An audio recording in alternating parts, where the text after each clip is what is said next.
We'll get the final numbers and lots more thoughts on the whole Bernardo case Tuesday at 7 with our live special Talk TV, The Bernardo Trial.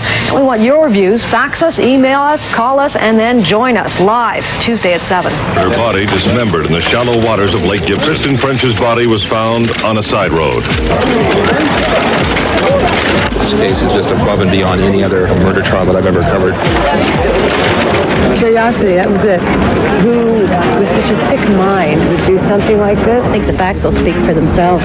She's just as sick as he is. It doesn't seem real to read How can we respond to horrors that are beyond our imagination? He looks so innocent and everything in the papers. Paul Bernardo, guilty.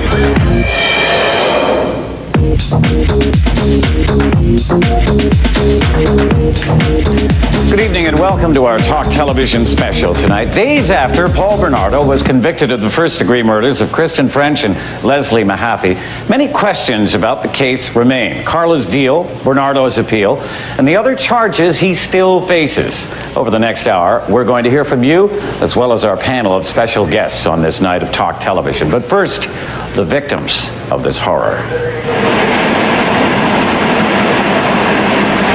Quiet communities, two innocent girls, and their unspeakable fate at the hands of this man and this woman. Leslie Mahaffey, 14, abducted June 1991. Her cruelly dismembered remains found 2 weeks later, entombed in a lake.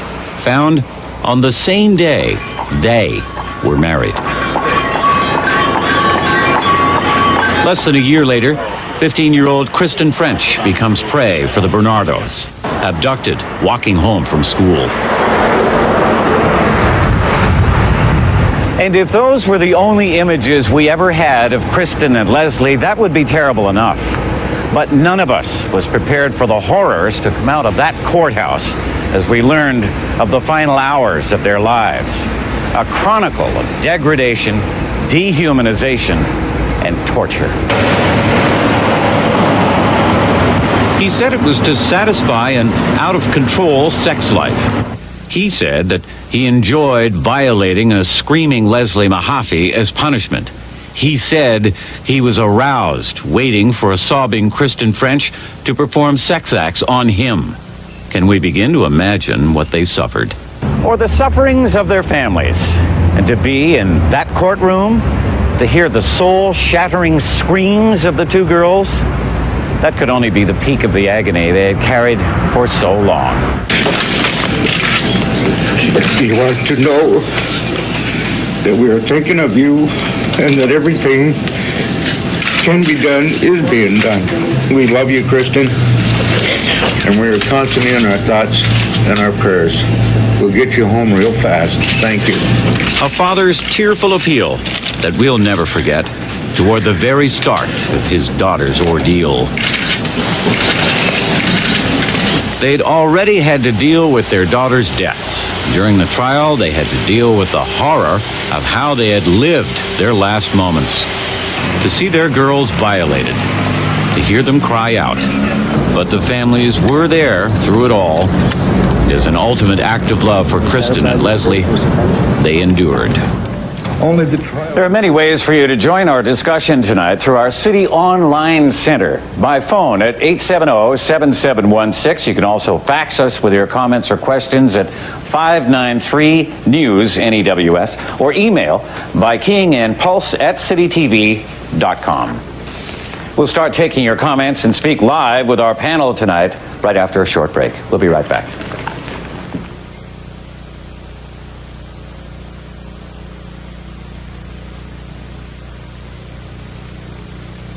Registered with our phone poll yet? 870-2242 if yes, you think the Crown should have cut a deal with Carla Homolka.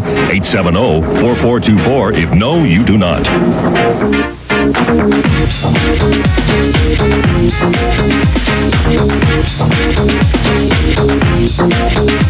Charles Bernardo, the tapes. Now, A, who in the right mind, unless you're a total perverted freak, would want to view those tapes anyways? That's just insane. Those things should be locked up in a vault or burned or something, because no one should see that. I feel sorry for anybody that would want to see that. And if you do, there's a place like this down the street on Yonge Street, 25-cent peep show. You can get all kinds of that stuff, okay? So you don't need to try. Why would you want to see someone suffer? It doesn't make any sense, all right? If you want to, you're just as sick and twisted as Bernardo and his deranged life.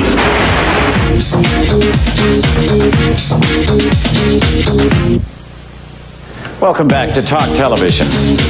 Paul Bernardo, the 31-year-old baby-faced bookkeeper, the boy next door, the mind behind some of the most horrific of crimes. Ben Chin takes us inside that mind now through videotapes which members of the jury never got to see. Car! Carla! Car! I love the car! Hey, car! God, it hurts. Oh, it hurts. You're listening to a sobbing Paul Bernardo begging for Karla Homolka to come back home, back to the marital bliss that was once captured in these photographs, but was shattered in this flashlight attack in January '93. I smashed the flashlight against my own head. It hurts a lot. I'm sorry. I didn't know. There's my wife. It was a wedding Karla appeared so proud of that went on in the summer of '91, despite her testimony. 6 months earlier, he had forced her into the videotaped sexual assault of her own baby sister Tammy along with him. The 15-year-old died, the casualty of a one-night stand that just would not end between her big sister Karla, the once little girl who loved furry animals, and Paul Bernardo. Wannabe businessman? Yo, man, let's get out of here. Wannabe rap star? Did you ever get caught? No, never. Why? I'm a deadly innocent guy. I'll kick your ass, man. I'll sister. The guy who always wanted to be more than just one of the guys. Extreme close-up. But could never imagine becoming anything better than what one of the guys would consider pretty great, a party animal, a big stud, picking up girls on the floor. He has sex with little girls! Sorry. Anything can be made to look foreboding and ominous in retrospect. But who would have read so much into one of three fun-loving guys predictably acting like they're in some beer commercial while they're away on holidays? There's nothing special about this street either, just another charming tree-lined suburban street in Scarborough. Well, Bernardo grew up in that house right over there. And now as you listen to some of his ambitions from his so-called suicide tape, take a look at video he shot of his own bedroom, the slogans that he put up on the wall of the things he wanted to be. See, I didn't try to be average like the average guy. I tried to be larger. I tried to be the best thing that there ever was. Maybe because I needed love. Maybe, I don't know why.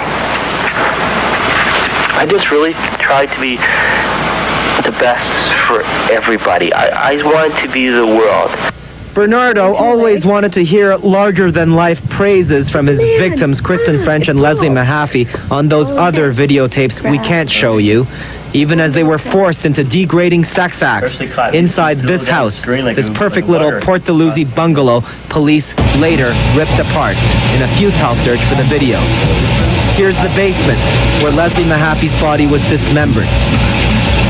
Here's the bathroom where Bernardo had Kristen French try on perfume and act for his porno movie. Here's the bedroom where both teens died. She stayed with him through all that, stubbornly, relentlessly playing house, no matter what was really going on in the real world. There was some right... Idiot. It's right there. Get something. Jesus, you're so stupid.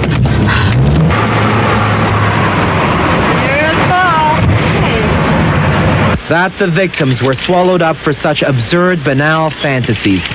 A fantasy world you might find hilarious if it wasn't so tragic. I do this one for you. And I'm stuffed up and crying and stuff, but I want to do this for you, okay, pal? 1, 2, 3, 4.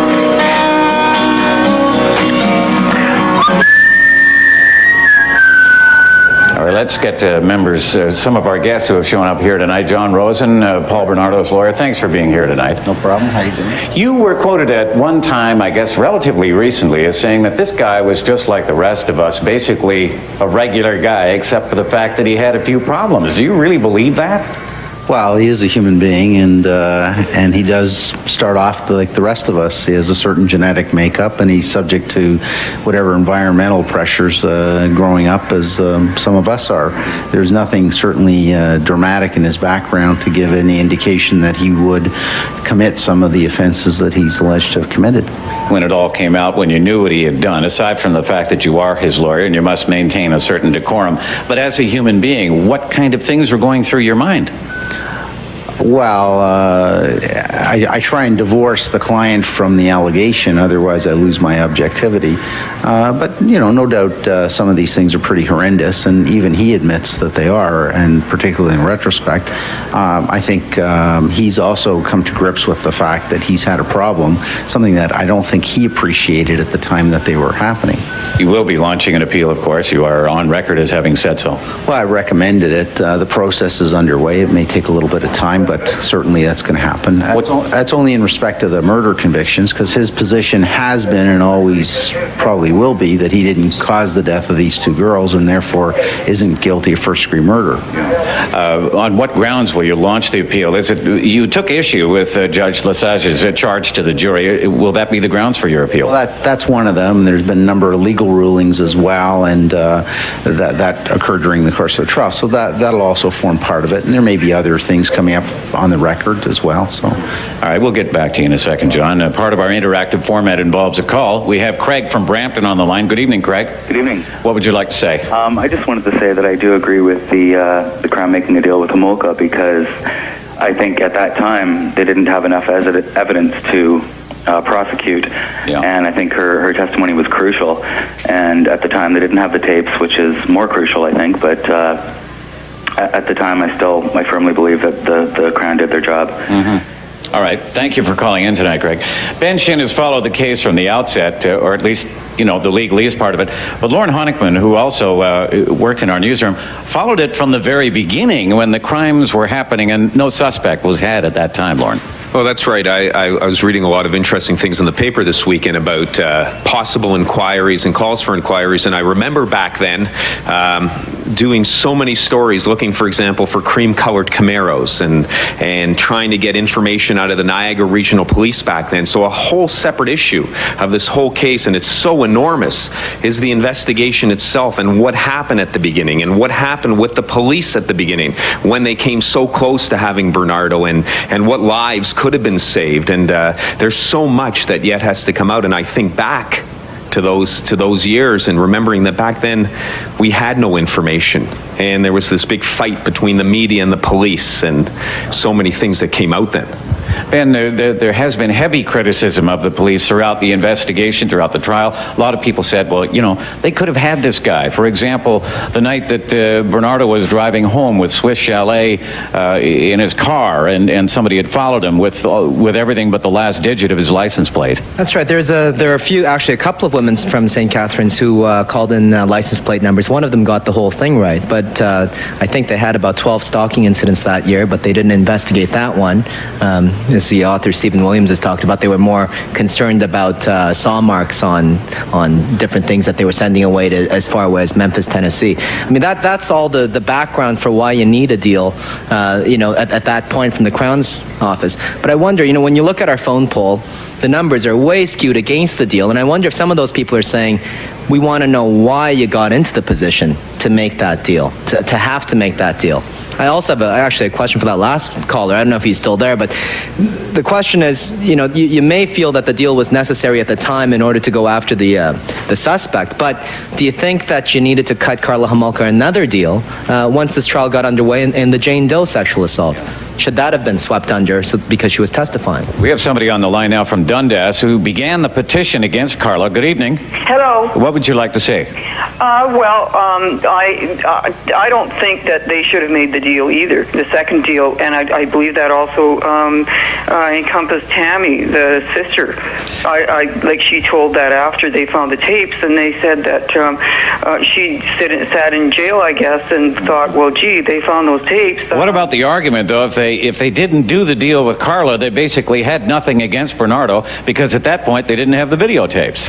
That's right, but when they did have the videotapes and then they realized there were two other victims on the tapes, they didn't have to make another deal with her. Yeah. They could have had her right there, and they could have charged her with first-degree murder. Yeah. Where's Christy? Christy Blatchford from the Toronto Sun. Have you ever covered anything as remotely horrific as this in your career? As horrific, but not for such a prolonged period of time. I mean, that was the tough part, I suppose, in this, yeah. What did you come away from the trial feeling like?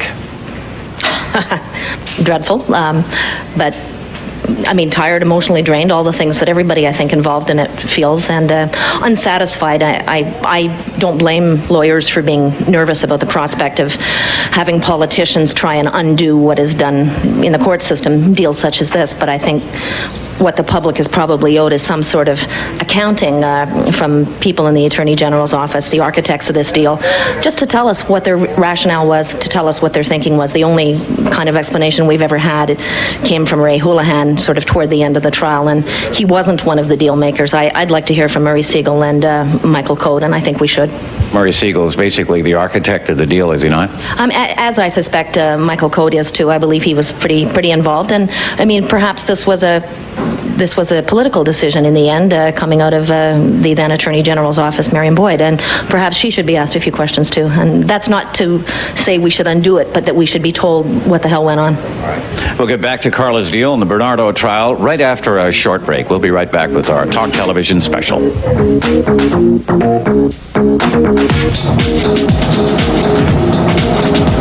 We're counting your vote. 870-2242 if you think the Crown should have cut a deal with Carla Homolka. 870-4424 if no, you do not. We'll update the numbers all night long. Give you the final tally tomorrow night at 6.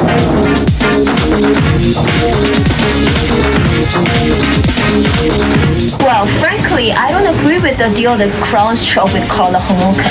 I mean, I'm not totally against the plea bargain that they call in North American continent, but that was a little unfair. I mean, for her to get a manslaughter, which was 12 years. I think she should have gotten the first degree.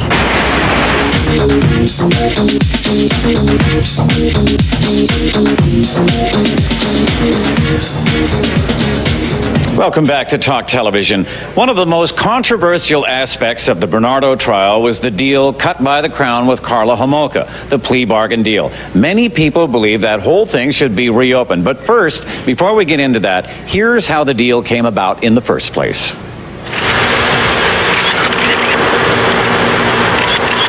February 1993. The sex slayings of two schoolgirls, long unsolved. Green Ribbon Task Force, cream-colored Camaro, thousands of phone tips, the backdrop of the deal. Early 1993, a bruised and battered Carla Bernardo is removed by her father from the house she shared with husband Paul. She talks to Niagara police about her alleged abuse. But when the Green Ribbon Task Force first calls her, she puts them off. Instead, goes to a bar, meets a man, has a good time. Only days later does she talk with detectives. Then goes to lawyer George Walker. The deal wheels were in motion. And on February 17th, Paul Bernardo's arrest. But why pursue the deal? Why then? In his closing arguments here at the Bernardo trial, prosecutor Ray Houlihan suggested that prior to the final deal with Carla Homolka, police had really no hard evidence linking Paul Bernardo to the French Mahaffey murders. Police spent weeks searching the couple's Port Dalhousie house, but DNA results would not be available for months, and the key evidence, the infamous videotapes, would not surface for over a year. Tapes chronicling the sex assaults of Kristen French, Leslie Mahaffey, Tammy Homolka, tapes removed from Bernardo's house by his former lawyer, Ken Murray. Tapes Murray did not hand over until he quit the case 16 months later, in September 1994. It was against that backdrop, no videotapes and little direct evidence, that Karla Homolka's deal was struck. At first, Homolka's lawyers demanded blanket immunity. It was detailed in this handwritten statement by the then Carla Bernardo, dated February 13th, 1993. Immunity that, quote, would have pertained to any alleged offenses committed by me or any offenses that I am alleged to have been a party to or accessory to. But there was to be no blanket immunity. The deal-making went back and forth. Still no videotapes. Desperate for evidence to damn Bernardo, but wary of giving an accomplice no time, the two sides settle for a 10-year sentence. 5 for Kristen French, 5 for Leslie Mahaffey. Are you in the Christmas cheer? That's all I want to know. Yeah. You are? Only after police began probing the death of Karla's baby sister, Tammy, was the deal reworked to 12 years.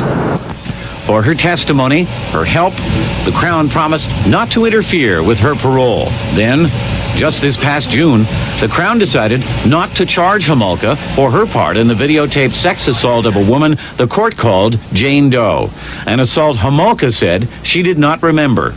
So, by June, Karla Homolka was waiting to testify against her ex-husband.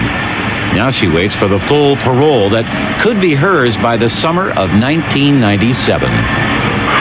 Back to the phones now. On the line with us, Carol from Burlington. Carol, I understand you were a friend of Leslie Mahaffey. Is that correct? Yes, actually my daughter and Leslie grew up together. They went to public school together, and they had their 13th birthday pajama party. And I just want people to realize that it's not forgotten. It's she'll never be the same. The pictures are on the wall.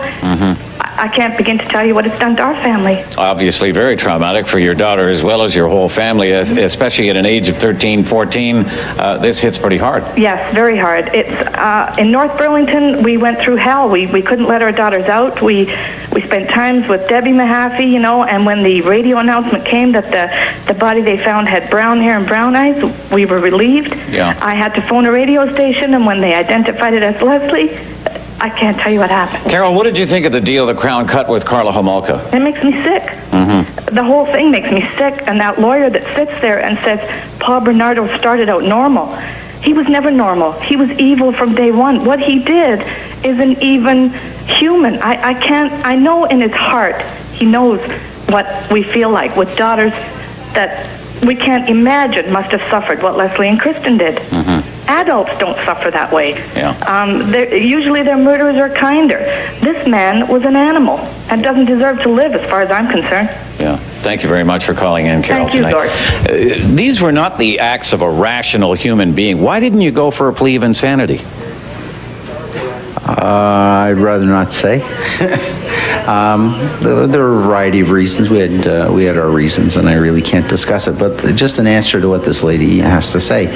I want to make it perfectly clear that Mr. Bryan and I, Ms. Doyle, who formed the defense team, had every sympathy with the victims and their families. And as a matter of fact, the way we conducted the trial, the way from beginning to end, at least we hope, was in consideration of that. Nobody could undo the harm that's been done. Nobody could bring these girls back to life. The issues were limited. There were legal issues. There was no situation here where Mr. Bernardo was protesting his innocence. What he was saying is that I didn't commit murder. I committed the other offenses and I deserve to be punished. And he said that under oath. Is the reason you didn't go for a plea of insanity the fact that when you go to a home or an institution for the criminally insane, you probably never get out, whereas you thought you might have a shot at getting them off the murder charges? No, that wasn't it at all. There were other reasons, but that wasn't the one. Mr. Porter, is there a precedent for overturning the deal with Karla that the Crown has done? Is there any way that deal can be overturned? There's not a precedent that I'm aware of. I would think that it would be impossible this time to overturn that deal that was made with Karla Homolka. I mean, the public wants blood. I mean, they want her nailed. How can it be done, or can it be done? New evidence, new charges? I think they have to go to the parole board. I think the public has to save their protest for the parole board. I don't think there's anything that can be done through the courts.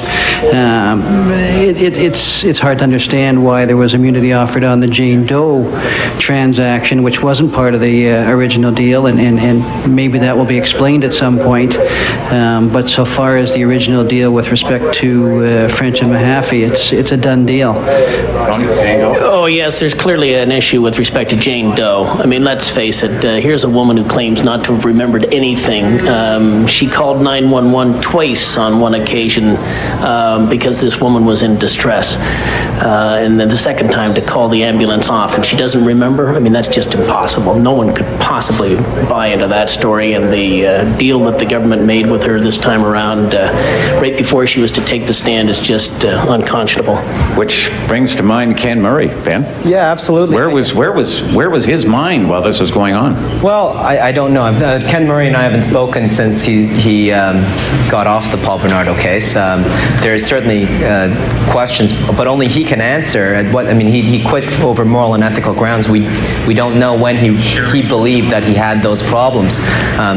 Actually, when I was listening to you talking to all the lawyers there, I was wondering what Priscilla de Villiers would think about the deal. It seems when you look over the deal, the victims' families had to have been consulted. What's Caveat's position on, how do you feel, Priscilla, looking at Karla Homolka going to jail for 12 years maximum and possibly being out earlier than that?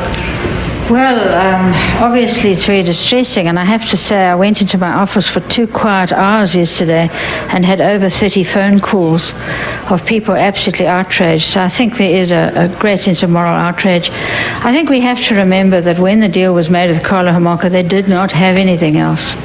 And there was enormous public pressure and fear of this person on the streets. I wonder if there's something that I think I heard Christy raising earlier, which is this, that part of my own personal problem with the deal is the way it was sold. The Attorney Generals, the sort of the Michael Coates, the Murray Siegels, they're way up there. You never get to touch them. You never get to see them. You just see their robes passing in the halls. They make this deal on behalf of all of us who pay their salaries. Not to defend what they did, Ben, but they were between a rock and a hard place, weren't they? Well, why don't they tell us that? Well, they should tell us, I agree. But more than that, they weren't between a rock and a hard place when it came to Jane Doe.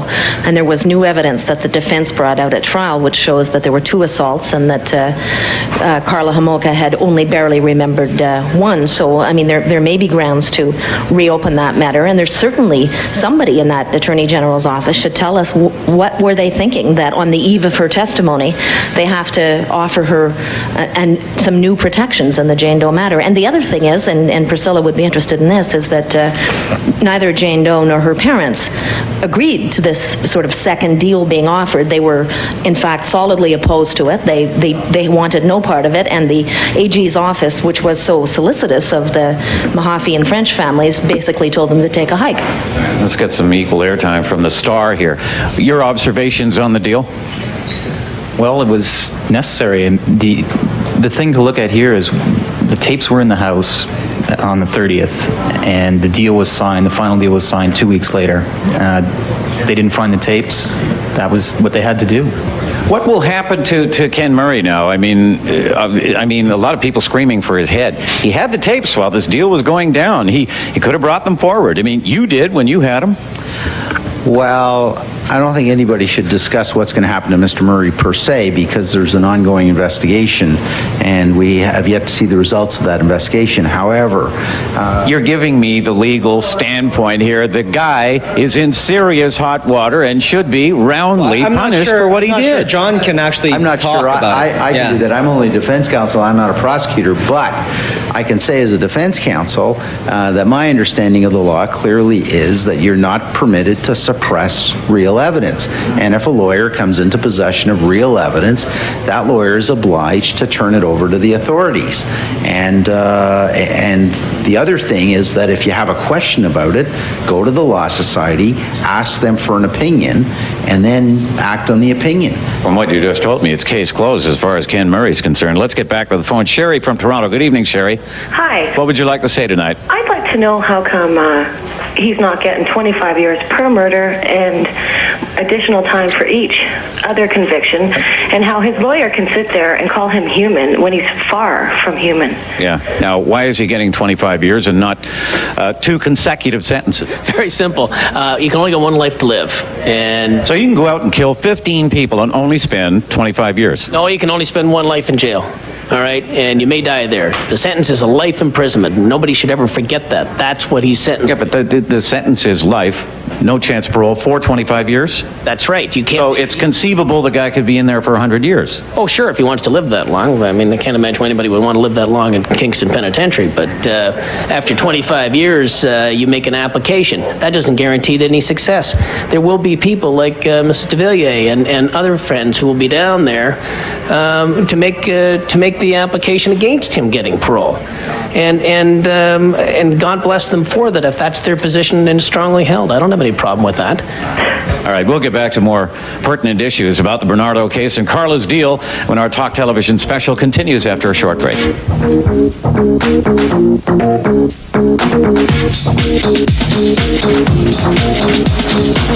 Should the Crown have cut a deal with Karla Homolka? That's tonight's phone poll question.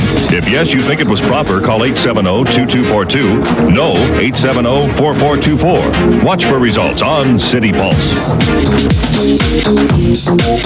You should have heard. I think when I turned on the TV, I didn't want to hear quotes from what he said. And, you know, I mean, it's a sex slaying beating, and they were killed. I mean, these girls were killed, and their families are reliving these events on TV, and I just don't think that it's right.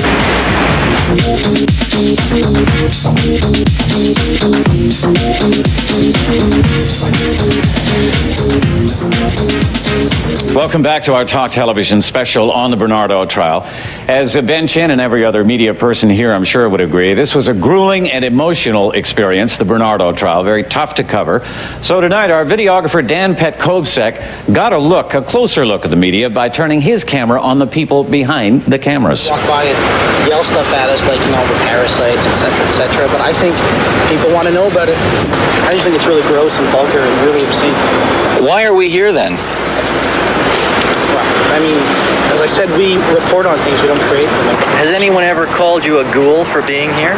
Oh yeah, well, people come by and they shout out of their car window, ghoul, just that, ghoul, media scum, stuff like that. At the beginning, I think we were described as voyeurs and just trying to sell newspapers and that kind of thing. I think a lot of people, when I talk to them, I say I'm covering the Bernardo trial, they say, oh, you're sick and blah, blah, blah, and why would you guys do that?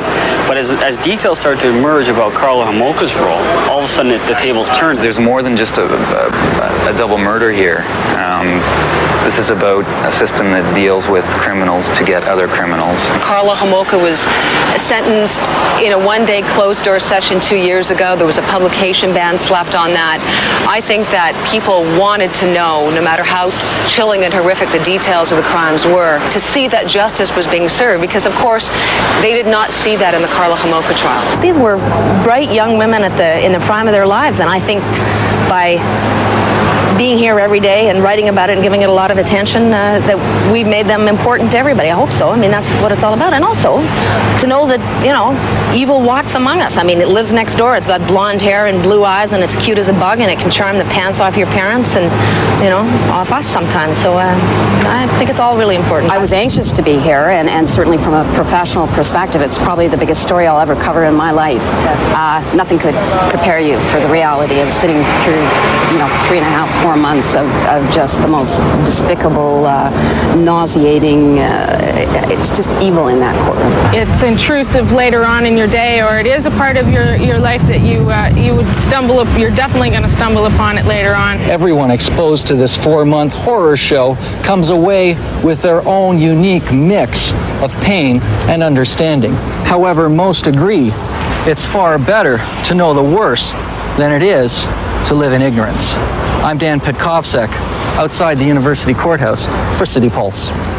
There were people critical of the media's handling of the Bernardo trial. One of them on the phone now, Karen from Downsview. Karen, good evening. Hello, how are you? Fine, thank you. What would you like to say tonight? Well, I understand, all the coverage during the trial, and I was watching it too. My husband wouldn't watch it. He was very upset by it. But as a woman and a potential victim, I was interested as well.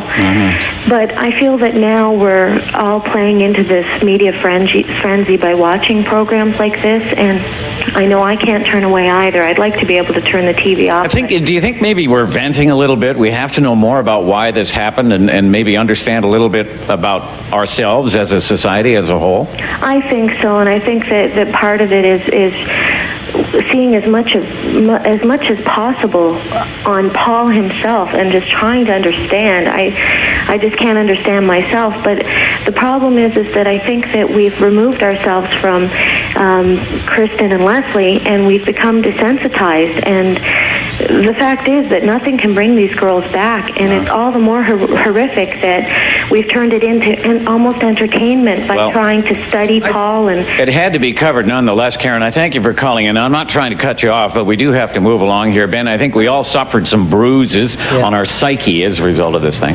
Yeah, I don't know if I'd go as far as saying this is entertainment. It's got to be covered. This is an important trial only because there was so much public interest in it. Long before Karla Homolka's trial, when Kristen French went missing. One of the things that is hard for a reporter is, and I don't know if others would agree with me here, a criminal trial isn't really about the victims. It's about the accused. So it turns out about whether he's guilty or not. And yes, it is very hard to, you can't lose focus on Kristen French and Leslie Mahaffey. That just can't happen. But at times you are talking about his guilt or his innocence. The focus shifts from the crime to the accused and the process he goes through. Christy, what do you think? Let me get over here with the microphone first of all. Well, I think the last thing the media was, any of us were in this case, was insensitive. I think none of us forgot about Kristen French or Leslie Mahaffey. I certainly didn't, and I don't think anybody did. This was a terrible thing, and every day you sat in that courtroom. I think it's important for people like our last caller to know this. Every day we sat in that courtroom, we thought of her. We sat right beside her parents, their parents, and our pain's a fraction. I'm not pretending it's anything but everybody felt awful. The defense lawyers felt lousy. The prosecution felt lousy. This was a terrible thing, and nobody forgot. This was the worst example that caller could have picked to say that this was entertainment. This was entertainment for nobody. Nobody wanted this as entertainment. Marianne Boucher, you were there every day in the court. It's your job as a court graphic artist to do the sketches. As you're doing that, you're hearing all this stuff. What goes through your mind? Certainly at the beginning it was pretty horrific, of course, but I tried to find a focus to get something out of it. And I think that why we were all there is because who we value. We value people who are young and strangers who are victimized, plucked off the streets. That's one of our greatest fears, because we don't really give enough value to people who aren't strangers of their victims, because I work in the courts. I see it all the time, and that's what I wanted to come out of this, was that there's a big thing we have to look at, and we have to stop focusing on the sensationalization of it in the sense that they were strangers. Jim, your thoughts?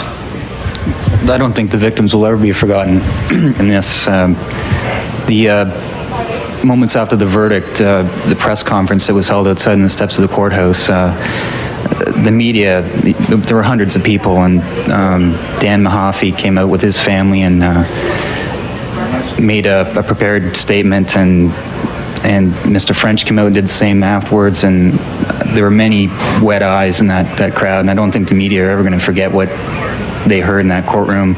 I don't think people are ever going to forget about these young women. I want to ask you, from being from the Rape Crisis Center and the position that Karla took of being the bruised and the abused, battered wife syndrome, she would not be a poster girl. No, she wouldn't be a poster girl for battered wife syndrome, which is kind of a lousy concept anyways. But I believe she was battered, and she was treated very horribly by this man. But everyone has to take responsibility for their behavior. Many battered women, the moment that they run is the moment that the violence affects someone else. That is most often when in my experience, battered women leave the home or change the situation or decide this is getting to be too much. So I think it would be a mistake to say that Karla Homolka was a typical anything, frankly, and it's a very complex situation, and issues of violence are very complex, and I think one thing we're always trying to do is make them very simple so that we can understand them, so that we can explain it, and then we can put the blame in one place and then it goes away, because then it's all explained and wrapped up nicely. And this case, if anything, has shown us how complex violence, sexual violence, physical violence, pornography, all of these elements, how complex it is. All of these factors enter into it. I got a question for you. You want to pick up on something Marianne said earlier? You know, in terms of our interest in this case, do you think there is an element of that this is a stranger abducting strangers, so we're attracted to it? You get calls every day. You know, those cases, if they went to trial, you certainly wouldn't see risers being put up outside 361 University and daily coverage of it. Absolutely. I mean, I think the frightening thing about this case for most people was who Paul and Karla are, the blonde, blue-eyed, typical young, you know, healthy. Barbie and Ken, and that's what shocks people so much. And I do believe sometimes the media really does focus on the stranger situations. Frankly, if the media were to report every rape and every case of abuse that goes on, the media would have no room for anything else in the pages of its newspaper. So. No question. Let me just, I'm sorry, Priscilla, we have a fax just come in saying, as a man, I'm ashamed. As a father, I'm outraged. Now that this part is over, it really isn't over and never will be. How many more Paul Bernardos are out there? Who will protect the rest? Canadian law will have to change. It's the only protection we can turn to. Kim Doyle, you had to sit beside this guy for a long time, and I saw you interviewed by Ben Chin last week or so, and you said it really wasn't all that terrible. A lot of people would say, how could you sit next to a monster and talk to this guy and interact with him? For 2.5 years, that was my job, to get inside this man's head, to find out the facts, to assist both counsel and originally Mr. Murray in putting this case together. Did you feel like you had to run home and take a shower every time you spent some time with this guy? No. It's my responsibility to do that, and you do it to the best of your ability. You have to put it into perspective. You have to take your own personal feelings and put them aside and do your job. But you do have personal feelings, and obviously they're there, and I'm interested in what some of them are. The acts were horrific, and there's no getting around that. But as a member of the legal community, I feel I have a responsibility to ensure that justice is done appropriately, and sometimes that means that you can't have your own personal feelings. You have to just do what you think is best, and in this case, I tried to do the best I could, and maybe in the future I'm going to have to deal with these personal feelings that I've had to put aside. Post-traumatic stress sort of thing? I can't necessarily say that. It might be. Yes.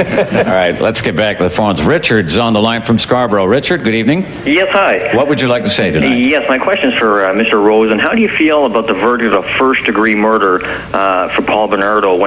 From what I've seen and read, it was basically his word against hers on who did the killing.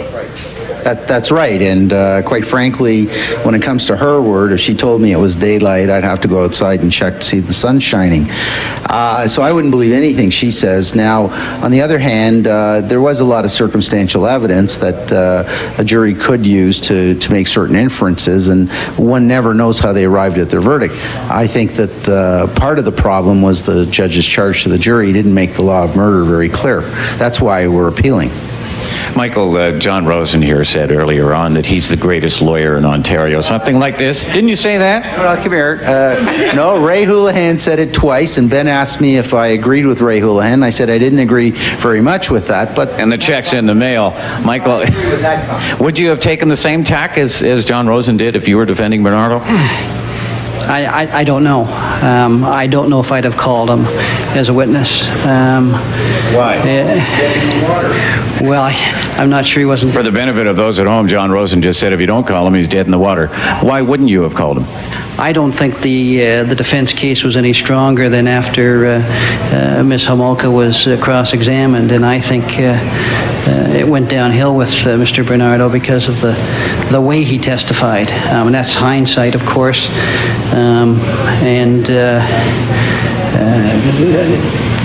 I'm not sure I would have done it the same way. Not Monday.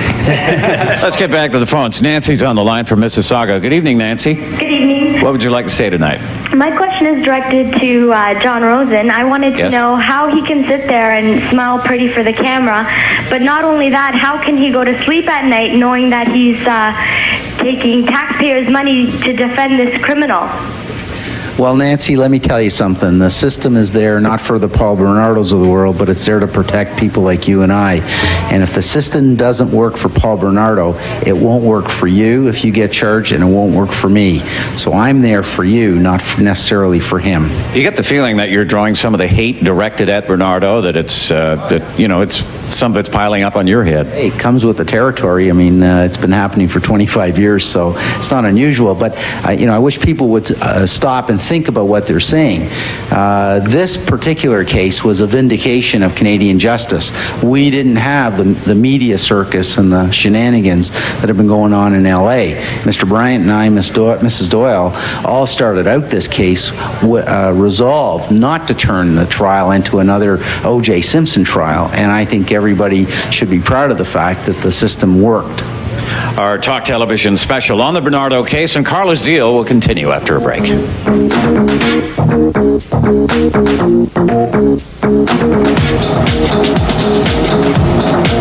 We're counting your vote. 870-2242 if you think the Crown should have cut a deal with Karla Homolka. 870-4424 if no, you do not. We'll update the numbers all night long. Give you the final tally tomorrow night at 6. They should be killed for what they did, because if they murdered someone, they deserve to be murdered themselves. And as for Paul Bernardo, he deserves worse. He put those girls through hell, and he deserves hell himself. So yeah, capital punishment should be reinstated in Canada.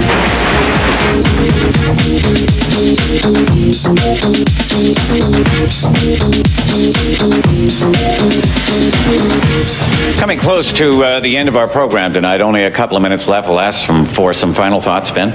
Well, I guess a couple of weeks ago, one of the other newspaper columnists, not Christie, said that there are no winners in this trial, and it was in a different context, but I have to strongly disagree with that tonight. I think society was a great winner in this. It was a horrible, horrible trial, but somehow the system was able to manage it.